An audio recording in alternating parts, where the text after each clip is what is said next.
Hello there and welcome back to another video. I hope you're doing well on this day, whether you are still a key worker and you are at work, whatever you're doing, or if you're in lockdown. I certainly hope that you're managing to occupy your time, occupy your mind, which is the most important thing, with whatever you're able to do. I hope you are able to do that. I've been occupying my time with writing music and things like that, and obviously now we're looking at an article in front of us here, which I was doing my usual scrolling of in the morning, waiting for like a wardrobe delivery this morning. Doing some as I say, doing some scrolling through social media and stuff like that. And this headline pops out of Sadio Mané wants to leave. He wants an Anfield exit. He wants to leave Liverpool eventually. So I looked into it a little bit more, and basically this is the short version from the Echo, basically saying France football, apparently via the Daily Star, so right there and then you should see the credibility of where it's possibly coming from. I don't know France football, but I definitely know the Daily Star, and it's basically a comic, if anything else, like a really low budget comic. It's no Beano or Dandy, it's really down there. They claim Mane is looking to leave Liverpool amid frustration with Klopp over his public backing of teammate Virgil van Dijk in the Ballon d'Or running. As excuses go to leave a club go, it sounds incredible. No one is likely to believe, given the close relationship Mane not only has with Klopp but also the club's supporters. Now, this was quite something that I don't know. Like when I saw the bit when it said he's frustrated with Klopp, he's got a bit of taste in his mouth from Klopp, and in some other articles as well, saying that he would he's got a bad taste in his mouth about Jurgen Klopp coming out and supporting Virgil van Dijk in how close it would have been anyway, how close it would have been in the Ballon d'Or running. Van Dijk and Messi was up against Messi essentially, and it was down to whoever was going to score more goals. They're never going to appreciate a defender. I can't remember the last time a defender actually won it. Was it Cannavaro? I might be wrong on that one, but even so, it's always going to be about who is the goal machine, and it turns out it was Messi. But Virgil van Dijk was very, very well deserving of that award and was the most likely to challenge Messi in that award. And that is no disrespect to anyone else that was in the running. It honestly isn't.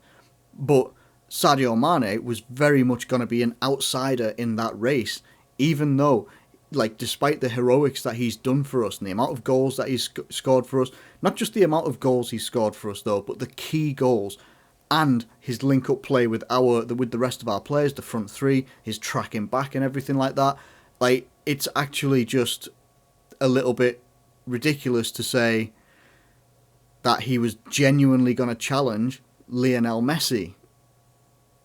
It really was, because there were people in... And this isn't slating Sadio Mané, by the way. It really, honestly isn't. I love the guy. I love what he brings to Liverpool, and I think he is genuinely our most important attacking player. I think he is the most consistent. He is the most dangerous. He's developed so well at Liverpool.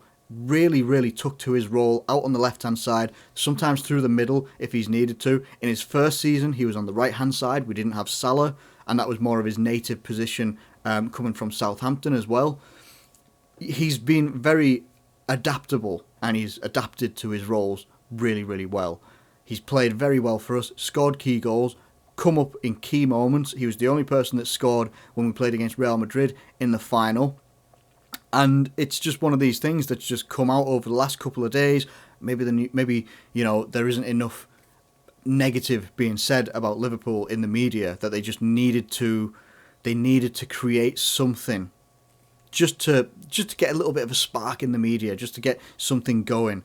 And obviously one of the sentences here, it says, it remains to be seen just how accurate this rumour is. The arrival of the former Chelsea and Lille man could actually suggest the Spaniards aren't going to be looking for another left winger. It would be ridiculous. I know that Real Madrid can pretty much go out and do whatever they want in a transfer market. FFP doesn't seem to come down on Real Madrid at all. They just seem immune from it. All the spending that they did in the summer, the last summer just gone, seems to have just gone, yeah, we'll just shove that in there. We'll just put it in the back drawer. Just shut it up. We'll put a cardboard box in front of it. No one will see it. It's fine. It just looks like that they can do whatever they want. But then you look at what they've got on the wing, in the wing positions. You know, they've still got Gareth Bale. They've still got Vinicius Junior, very young, talented young lad. Eden Hazard is now there, and they've definitely got some others that I genuinely don't know. I just can't think off the top of my head because I don't support Real Madrid. They will have a wealth of forwards already. I can't imagine that Real Madrid are going to go out there and spend, if they're saying 110 million for Sadio Mané, you're gonna have to bump that price up a little bit. I'm afraid the fact that we got 142 million for Coutinho, what in the hell would we be able to get for Sadio Mané? I don't think so. I really don't think so. I think that Sadio Mané is going to be key for us moving forward, as key as he has been since he's come to Liverpool. Ever since he scored that unbelievable weak foot shot against Arsenal on his debut, he has been nothing short of exceptional, consistent, and plays absolutely beautiful football. I would be Torres levels of gutted if Sadio Mané went to Real Madrid. I'd be gutted if he left in general within the next year or so, because I think it would be such a waste. I really do. You know, and this comes off the back of some things. This was in January. He was being told by someone from Senegal, or someone that is a part of the Senegalese setup, that he would have to leave, or he's urged to seal a move to Real Madrid or Barcelona or something like that to really fulfill the rest of his career. But Sadio Mané himself has come out in recent times. I can't remember when this was from. So this was in September. I'm not imagining it, because I'm not imagining anything has really changed since then. But to be honest, I'm really happy to be a part of the club, the family here. We have the best fans in the world here, so I'm always so thankful for the support. It's not just great for me too, it gives the whole squad more motivation to perform. It keeps us hungry to get better and better together. I really struggle to describe how happy I am to be here. So with that in mind, I find it exceptionally difficult to think that Sadio Mané is all of a sudden, within the space of 5-6 months, all of a sudden he wants to leave. And I don't get it. Do you believe it? Let me know what you think in the comments below. And the other one about Liverpool is Xherdan Shaqiri. Now, this was in August of last year. Shaqiri saying nobody likes to sit on the bench. And he's actually been a pretty key figure for us. Now, what he said at the time, he's disappointed that he doesn't play more. Nobody likes to sit on the bench. It's clear that I want more time. I have to look at the situation and find a solution. He is a two-time Champions League winner. Obviously, I think the first one was with Bayern Munich, the second one was with us. He was actually pretty key in us winning, even getting through to the final itself. The assist that he got for Wijnaldum's header, I believe it was, I'm pretty sure it was Shaqiri that got it, was absolutely key. The problem with him, and it does say so, this is more recent, this is actually 2nd of April 2020 this was. He's edging closer to a departure from Anfield, with Sevilla emerging as leading contenders for his signature. The only problem with Shaqiri, there's two problems. The first one is he's got Mane in front of him, or he's got Salah in front of him, and their goal-scoring record is just a lot better than his. I've always felt that if you were to play like a 4-2-3-1 and we still had Bobby Firmino as striker, I actually felt that Shaqiri would have been perfect as like that little number 10 in behind the striker. I genuinely feel that would have been his position. And then you could have had Salah on the right-hand side, Mane on the right-hand side, left-hand side, Firmino up front, Shaqiri in that roaming number 10 role. The fact that he's good on both feet, he's got good dribbling, nice low centre of gravity, his close control is generally pretty good when he's had a good run of games. And he's capable of a very good long-distance shot or finishing inside the box as well. I felt that that number 10 position would have been really good for him. However, we haven't really played that formation a great deal. That opportunity hasn't been there to explore it. Even if you then wanted to take that same formation, have Shaqiri out on the right-hand side, Salah was going up front, and then Firmino was in the number 10, you'd still get him involved, and he would be playing a lot more. The problem with that as well now is they've brought in Takumi Minamino, and I feel that Minamino has been brought in sort of with the idea of likes of Lallana going, probably Shaqiri moving on as well.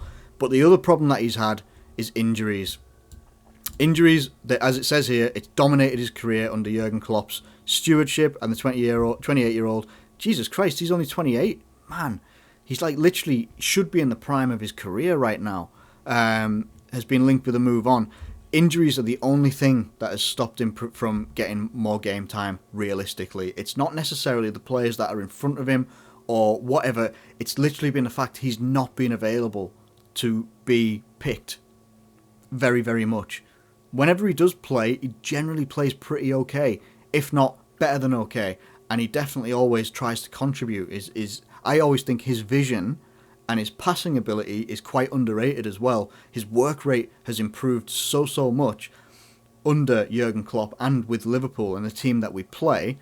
But it's just, and as I say, it's expected to be a busy summer at Anfield. Lallana and Nathaniel Clyne both set to leave when their contracts expire as well. I think that Shaqiri will be a part of that, and depending on what happens with the transfer market as well, the fact of, we've had Minamino come in January this year. We didn't spend anything last summer. I think we spent like 4 million on Van den Berg, who is still playing with the youth setup, has played a couple of times. I think, did he play? I can't remember if he was one of the guys that played against Everton anyway, but I'm pretty sure he might have been. Not sure. Might have been Gomez and... he went to the Bundesliga. I can't remember his name now. No, it's gone. But yeah, he's still going to come through. There's going to be a lot of spending available, really, for Liverpool, or it should be, depending on what happens with the transfer market. The likes of Timo Werner as well being linked and would be very integral for us moving forward. And the likes of possibly other centre-backs coming in, like as like strong backups and stuff like that as well. Maybe other people coming in the wing areas that have been discussed on previous videos. There might just not be some room for Shaqiri left, which is disappointing. I've got no problems with him whatsoever. He's never really come out and been, negative about Liverpool a great deal. Whenever he's played, I'll never forget when he, I think he came on against Manchester United, scored 2 goals, really good goals as well. One was deflected, I know, but like putting them to bed 3 and to finish that game 3-1 and get Mourinho sacked. Like, Shaqiri's always got a place in my heart right here for that. But more than that, he's done really well for us in the Champions League, contributed to the team really, really well. I'm disappointed, really, that he hasn't been able to, himself move on and get himself sort of set in the team. But it's a difficult team for anyone to break into. So, yeah, we'll see what happens with that one. Follow things as they come. But, hey, let me know what you think in the comments below about this one. What do you think about the whole Sadio Mané thing? Do you think there's any truth to it whatsoever? And how do you also feel about Shaqiri possibly moving on in the summer or whenever the transfer window is going to be? Let me know it in the comments below. Thank you ever so much for watching this video. If you have enjoyed it, please do like it and subscribe if you're new around here. Thank you once again. Have a great day. Stay safe. Be well. And I'll catch you later.